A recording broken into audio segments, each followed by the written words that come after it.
మీ అందరికీ నేను తెలియజేస్తూ మీరు శక్తుల పంపిణీ కార్యక్రమాన్ని చాలా సంతోషంగా మీరు మొదలు పెట్టాలని చెప్పి మనస్ఫూర్తిగా కోరుకుంటూ ఈ అవకాశం ఇచ్చిన మీ అందరికీ పేరుగా నా హృదయపూర్వక మళ్ళీ ఒకసారి అయితే సార్ అక్కడ 25 కోట్ల రూపాయలు ఎండోమెంట్ ప్రాజెక్ట్ కింద లక్ష్మీ నరసింహస్వామి విభాగ నరసింహస్వామి గారికి విభాగాన్ని డెవలప్ చేయాలని ఉదయపూర్వకంగా కోరుకుంటూ మరొకసారి తప్పలు ఈ ప్రజల ప్రభుత్వం పెట్టిన కాబట్టి ఈ కులం వల్ల తొందరలోనే స్టార్ట్ చేయాలని గారికి మా కోరికగా నిర్వహించని చెప్పి మీ అందరికీ నేను తెలియజేస్తూ మీరు శక్తుల పంపిణీ కార్యక్రమాన్ని చాలా సంతోషంగా మీరు మొదలు పెట్టాలని చెప్పి మనస్ఫూర్తిగా కోరుకుంటూ ఈ అవకాశం ఇచ్చిన మీ అందరికీ పేరుగా నా హృదయపూర్వక నేను మంత్రిగా ఉన్నా నేను ఇక్కడ పాల్గొనలో పోటీ చేయకు గెలవకు పాల్గొనలో కాంగ్రెస్ గెలవకు అది రాష్ట్రంలో ప్రజలందరూ దాని నిర్వహణ కలిసి కాంగ్రెస్ పార్టీ అధ్యక్షుడి మంత్రి నేను మంత్రిని అయిన తర్వాత మీ ఆశీర్వాదాల రాష్ట్ర మంత్రిని అయినా కూడా మీ అందరిపైన నాకు కొంత కోపం ఉంది అందరిపై ఆ వాళ్ళ మీద నీ వాళ్ళ మీద నీపై ఆచరించవచ్చు అదే మీకు అల్లా వెళ్తే బాగా ఉంటుంది మీరు చికిత్స మీ మీద బాగుంటుందని మా మీద నీకు ఎందుకంటే మహిళా సంఘాలు ఉన్నాయి, రైతు సంఘాలు ఉన్నాయి, యువజన సంఘాలు ఉన్నాయి, ఉద్యోగ సంఘాలు ఉన్నాయి, కార్మిక సంఘాలు ఉన్నాయి. మహిళా సంఘాల వాళ్ళు మాకు బాగా రాలేదు, వడ్డీ రాలేనటువంటి వడ్డీ మాఫీ కాలేదు అని బాధపడతా ఉంటారు. అవునా? కరెక్టే కదా? అంటే ప్రభుత్వం నుంచి పథకాలు ఏం చేసినట్టు మాకు రాలేదని బాధపడతా ఉంటారు. నేనేమంటా ఉన్నా, మీ తాత ముఖాలు కష్టపడరు, మీ తల్లులు కష్టపడరు, మీరు కష్టపడరు, మీ పిల్లలు కష్టపడతారు. దీని తోడు ప్రభుత్వాలు జన ప్రభుత్వాలైనా ఈ ప్రభుత్వాలైనా ఎన్నో సంక్షేమ కార్యక్రమాలు, అభివృద్ధి కార్యక్రమాలు, పెన్షన్లని, పెట్టుబడులని, రైతులని, రుణమాఫీ రకాలు చేస్తూ ఉంటారు.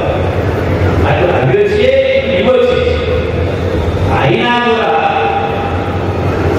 అప్పులు లేని వాళ్ళు ఉన్నారు కదా, ఒకసారి అప్పులు ఉన్న వాళ్ళు చేయాలి.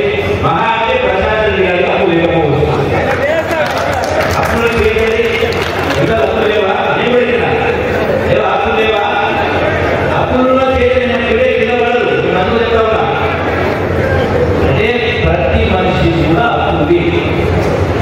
చెప్తే కలెక్టర్ గారు ప్రశాంత్ గారు లేకపోవచ్చు పొదుపుగా ఉంటుంది కాబట్టి పొదుపు ఎక్కడ పోతుంది ఆదాయం అంటే చదువుల పేరు మీద లెక్కలు బాగా వినండి. తమాషాకు ఆశాలతో చెప్పడం లేదు, ఇంటికి ప్రేమతోని ఆ కోసుకోవాలని చెప్తా ఉన్నాం. చదువుల పేరు మీద 1వ తరగతి నుంచి ఇంటర్మీడియట్ అంటే 10 సంవత్సరాలు, డిగ్రీ అంటే 15 సంవత్సరాలు, పీజీ అంటే 17 సంవత్సరాలు. ఈ రోజున ఒక్కొక్క గ్రామంలో ఒక్కొక్క విద్యార్థి పైన 50,000 సారస్ అవుతున్నారు. ఈ 17 సంవత్సరాలు ఎక్కడైతే పీజీలో లెక్కేస్తే సంవత్సరానికి సారస్ అవుతుంది 50,000 ఖర్చు పెడతారు. ఒక ఇంటర్లో 1,00,000 అన్ని కలిసి సంవత్సరానికి 50,000 లెక్క పెడితే 17 సంవత్సరాలకు 50,000 8,50,000. ఈ 17 సంవత్సరాలు 10 సంవత్సరాలు రొట్టి కట్టినా 200 రొట్టి ఉంటుంది. ప్రతి బ్యాంక్ ఉంటే 6 ఏళ్ళు గౌరవం, ప్రైవేట్ ఉంటే 3 అంటే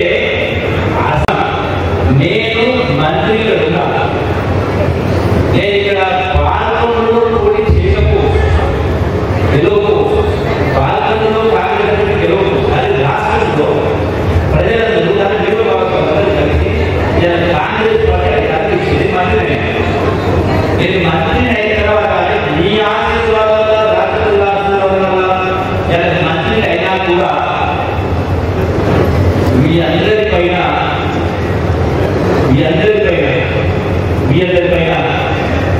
నాకు కొంత కోపం ఉంది. అందరిపైన ఆ వాళ్ళ మీద ఈ వాళ్ళ మీద నిజమే ఆచరించవచ్చు. అదే మీకు అల్లాడితే మాట మీకు ఎక్కువది, మీరు శిక్షించేది మీ మీద బాగుంటుంది కానీ మా మీద మీకు ఎక్కువ. ఎందుకంటే మహిళా సంఘాలు ఉన్నాయి, రైతు సంఘాలు ఉన్నాయి, యువజన సంఘాలు ఉన్నాయి, ఉద్యోగ సంఘాలు ఉన్నాయి, కార్మిక సంఘాలు ఉన్నాయి. మహిళా సంఘాల వాళ్ళు మాకు బాగాలోకి రాలేదు, వడ్డీ రాలేనటువంటి వడ్డీ మాఫీ కాలేదు అని బాధపడతా ఉంటారు. అవునా? కరెక్టే కదా? ఒకటి అలాగే ప్రభుత్వం నుంచి పథకాలు ఏం చేసినట్టు మాకు రాలేదని బాధపడతా ఉంటారు. నేనేమంటా ఉన్నా,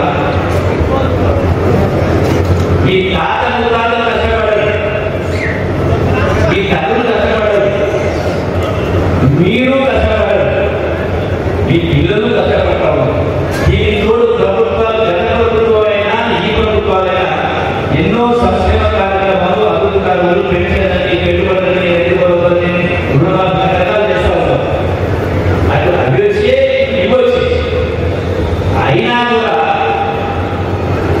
అప్పులు లేని వాళ్ళు ఉన్నారు కదా, ఒకసారి అప్పులు ఉన్న వాళ్ళు చేసేది మహా అంటే ప్రశాంత్ గారు అప్పు లేకపోవచ్చు.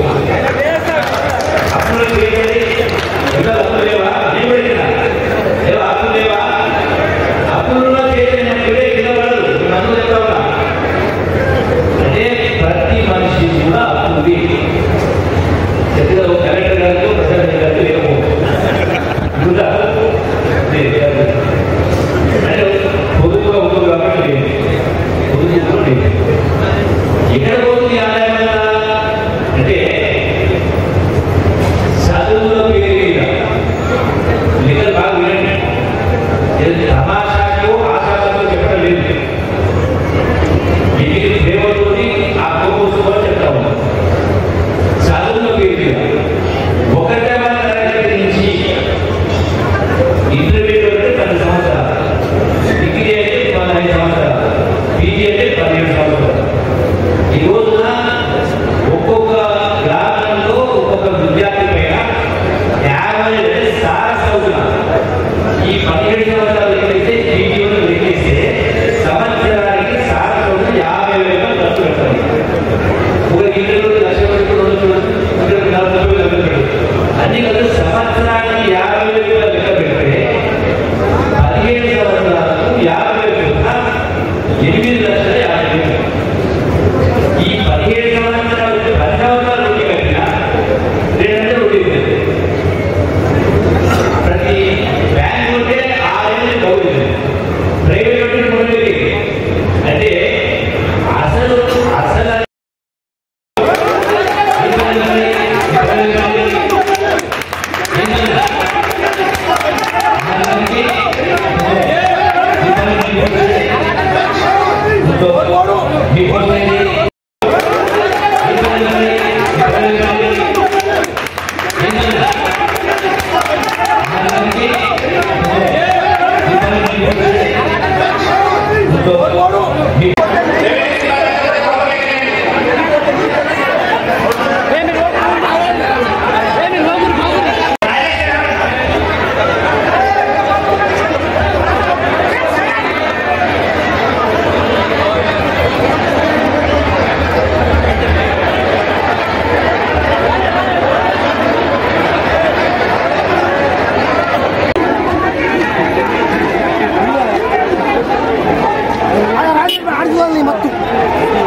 కలిపి డిసెంబర్ 9/2023 నాటి ముందు అధ్యక్షుడు ఐటీఐ ముందు అంటే గత ప్రభుత్వంలో కేసీఆర్ 2018 ముఖ్యమంత్రి అయిన తర్వాత 2018 ఆ 5 సంవత్సరాల్లో ఎవరైతే కొత్త అప్పు తీసుకున్నా రెన్యువల్ చేసినా కుటుంబ మొత్తాన్ని కలిపి అసలు వడ్డీ కలిపి 2 లక్షల కంటే లోపల వాళ్ళని మాఫీ చేసిన చెప్పండి.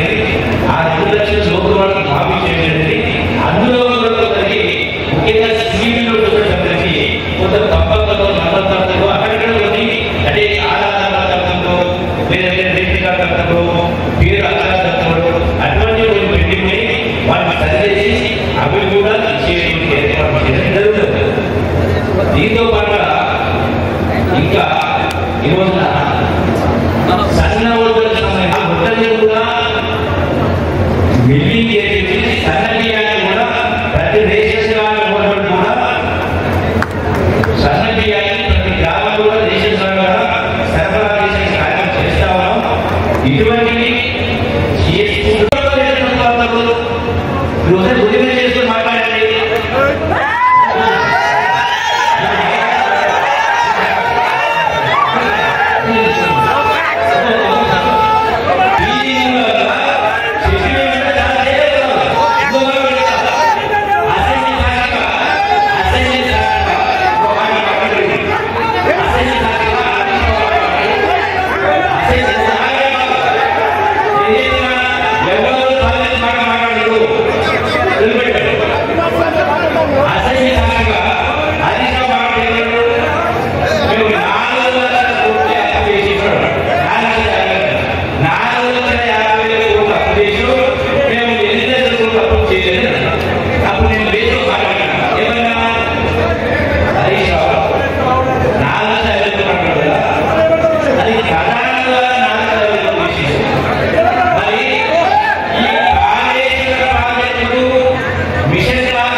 खबरदार रेवंत रेड्डी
Dongara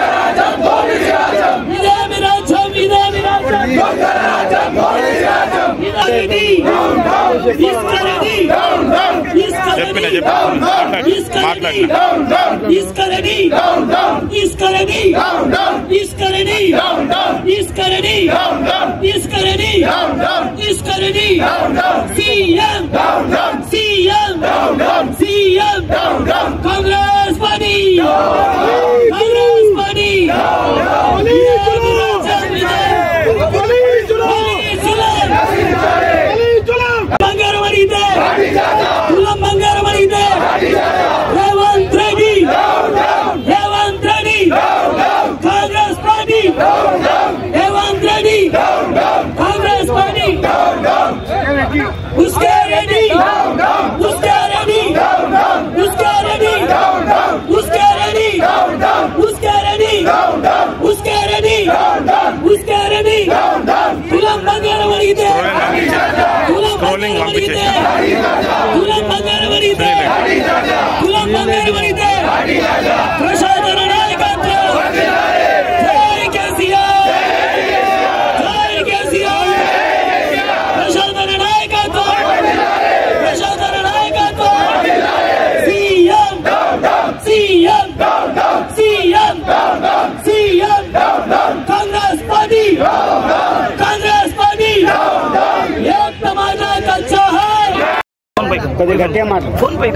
కళ్యాణ లక్ష్మి షాదీ ముబారక్ చెక్కుల పంపిణీ కార్యక్రమానికి మంత్రి జూపల్లి కృష్ణారావు గారు వచ్చారు. అయితే నేను అక్కడ ఈ ప్రాంత ఎమ్మెల్యేగా ఈ ప్రాంతంలోని ఆడబిడ్డలు ఓట్లేస్తే గెలిచిన ఎమ్మెల్యేగా నా బాధ్యత ఉంటుంది కాబట్టి ఎన్నికలప్పుడు ఈరోజు ముఖ్యమంత్రి రేవంత్ రెడ్డి ఎన్నికలప్పుడు ఈ రోజు తీసుకుంటే ₹1,00,000 చెక్ వస్తుంది కళ్యాణ లక్ష్మిలా, వచ్చే నెల తీసుకుంటే తులం బంగారం కూడా వస్తుంది ఇందిరమ్మ రాజ్యం వచ్చినాక అని చెప్పినాడు. వచ్చే నెల అన్న ముఖ్యమంత్రి ఇవాళ ఇందిరమ్మ రాజ్యం వచ్చి 16 నెలలు అయింది. 16 నెలల్లో కూడా ఒక్క కళ్యాణ లక్ష్మి చెక్ తోటి ఒక తులం బంగారం కూడా ఇవ్వలేదు. నేను అదే ఇవాళ అడిగిన మంత్రిని, అయ్యా మీ ముఖ్యమంత్రి చెప్పిండు కళ్యాణ లక్ష్మిలో తులం బంగారం ఇస్తా అన్నాడు, దాంతో పుస్తకాలు చేయించుకోవచ్చు ఆడవాళ్ళు అన్నాడు. మరి వాళ్ళ 16 నెలలు అయింది, ఇంకా తులం బంగారం ఏమైంది అని అంటే ఆయన సమాధానం ఇస్తూ మాట్లాడతాడు, అప్పులైనాయి మేము ఇయ్యలేకపోతున్నాం, తులం బంగారం హామీ ఇయ్యలేకపోతున్నాం అన్నాడు. 2,500 ప్రతి మహిళకి ఇస్తాము అన్నారు. అట్లనే 2,500 ప్రతి మహిళకి ఇస్తామన్నారు. 4,000 రూపాయలు పెన్షన్ వేస్తాము వృద్ధులకు బీడీలు చేసి అక్కా చెల్లెళ్లకు అన్నారు. అదేమైంది అని అడిగిన. అట్లనే రైతు బంధు ఈ నియోజకవర్గంలో 51,000 మంది రైతులు ఉంటే 21,000 మందికే వచ్చింది, 30,000 మందికి రాలేదు. రైతు బంధు ఏమైంది అని అడిగినాం. రైతు భరోసా మార్చి 31 లోపల టకీ మన అందరికీ పడుతుంది అన్నాడు ముఖ్యమంత్రి. ఇలా మార్చి 31 అయిపోయి ఇలా 15 రోజులు అయిపోయింది, ఇంకా 4 ఎకరాలలో కూడా చక్కగా వల్లే. ఇదేమైంది అని అడిగినాం. ఇవాళ అన్నిటికీ ఆయన మంత్రి అంటాడు అప్పులైనాయి, ఇంటి తీరు రొట్టె మేము ఇయ్యలేకపోతున్నాం అన్న మాట మాట్లాడతాడు. నేను మళ్ళీ మైక్ తీసుకొని అడిగినా, అప్పులు అవుతున్న సంగతి ప్రతి సంవత్సరం మేము బడ్జెట్ లో పెట్టినాం. అప్పుడు మీ తరఫు నుంచి బట్టి విక్రమార్క ఉన్నాడు, శ్రీధర్ బాబు ఉన్నాడు. అప్పుడు తెలియదా మీకు? తెలుసు, అన్నీ తెలుసు. కానీ ఓట్లు దండుకోవటానికి మోసపు మాటలు చెప్పిర్రు, నమ్మిచ్చిర్రు. అందుకే ఇప్పుడు ఎగబెడదామని చూస్తున్నారు అప్పుల పేరిట అని చెప్పి నేను నిలదీసినందుకు బయట మా కార్యకర్తలు ఉంటే పోలీసులు లాఠీ చార్జ్ చేసిర్రు. దెబ్బలు దాటినాయి ఒక్కొక్క పిల్లగాళ్ళకు. నేను ఈ సందర్భంగా మేమేమి మంత్రి కారు కట్టడం పోలేదు, మంత్రికి వ్యతిరేకంగా ఒక మాట మాట్లాడలేదు. మేము సభ్యతగా సంస్కారంగా నడుచుకున్నాం. సభ్యతగా సంస్కారంగా నడుచుకుంటే మాకిచ్చిన వీళ్ళు ఏంటంటే ఈ కాంగ్రెస్ ప్రభుత్వం పోలీసు లాఠీ చార్జ్. ఈ పోలీస్ లాఠీ చార్జ్లకు భయపడ్డాడు ఎవరు లేడు ఇక్కడ. ఈ మీ ఉడత బెదిరింపులకు భయపడ్డాడు ఎవరు లేడు ఇక్కడ. నేను ఇక్కడ కూర్చున్న రా చేతురా నన్ను లాఠీ చార్జ్.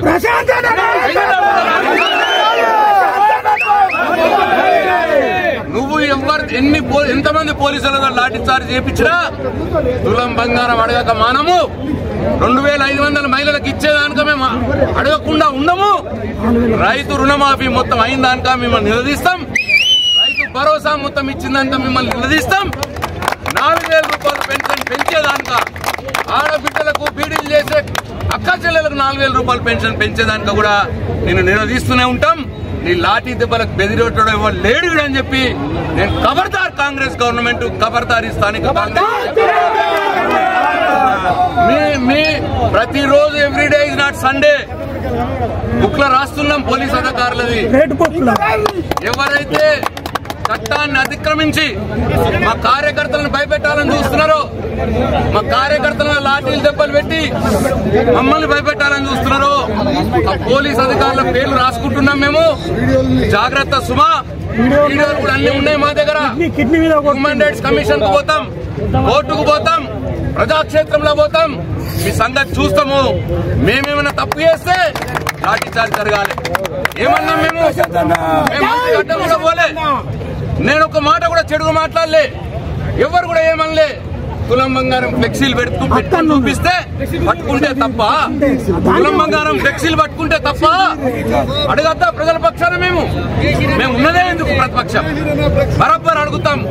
మీరు ఎంతమందిని కొట్టినా ఏం చేసినా మా కార్యకర్తలు భయపడ్డాడు వాళ్ళు లేడు ఇక్కడ. ఒక్కొక్కడు ఒక సింహం లాగా ఉన్నాడు. ఏమనుకుంటున్నారో మీ సంగతి చూస్తాం. మేము ఇన్ని రోజులు శాంతిగా ఉన్నాం, మిమ్మల్ని గౌరవించినాం, చట్టాన్ని కూడా గౌరవించినాం. మీరు చట్టాన్ని అతిక్రమిస్తే మాకు మార్గాలు ఉంటాయి, మాకు కూడా అన్ని తెలుసు అని చెప్పి ఈ సందర్భంగా మీకు హెచ్చరిస్తా ఉన్నాను. జై తెలంగాణ, జై కేసీఆర్.